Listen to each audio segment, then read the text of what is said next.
தினந்தோறும் இந்த மாதிரி ஒரு கறிவேப்பிலை எடுத்து நீங்கள் உட்கொண்டீங்கன்னா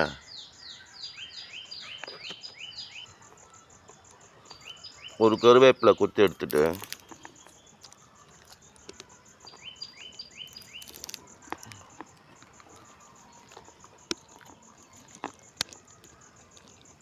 தினந்தோறும்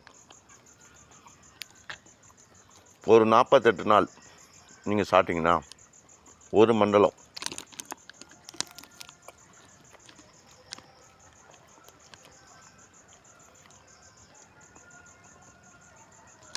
எந்த நோயும் நமக்கு வராது. இந்த மாதிரி ஒவ்வொரு வருடமும் 48 நாள் ஒரு மூலிகை நீங்கள் சாப்பிட்டீங்கன்னா உங்கள் வாழ்க்கையில் எந்த நோவும் வராது. எனவே அனைவரும் சாப்பிடுங்க. நல்லது நடக்கும், நல்லதே நடக்கும். திருச்சிற்றம்பலம்.